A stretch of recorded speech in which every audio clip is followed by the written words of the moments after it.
आता बातमी लोकसभेच्या उमेदवारासंदर्भातली आहे। महायुतीच्या लोकसभा उमेदवार अर्चना राणा जगजित सिंग यांच्यावर गुन्हा दाखल झालाय।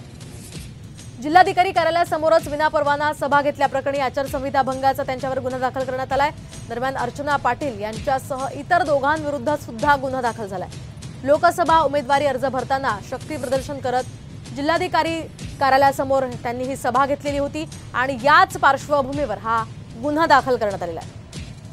या संदर्भात आपण अधिक माहिती जाणून घेऊयात आमचे प्रतिनिधी बालाजी सुरवसे यांच्याकडून। बालाजी, काय सांगाल? अर्चना पाटील यांच्यावर आता आचारसंहिता भंगाचा गुन्हा दाखल झालाय।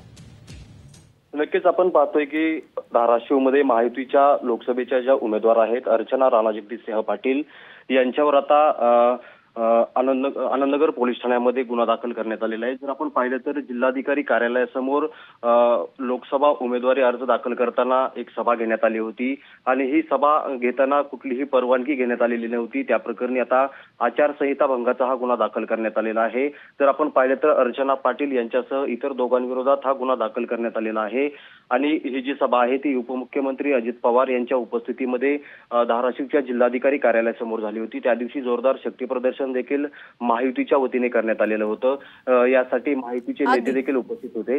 मात्र आता नक्कीच धन्यवाद बालाजी दिलेल्या सविस्तर माहितीसाठी। आपण पाहतोय अर्चना पाटील या अजित पवार गटाच्या लोकसभेचे उमेदवार आहे आणि त्यांच्यावर आता हा गुन्हा दाखल झालाय।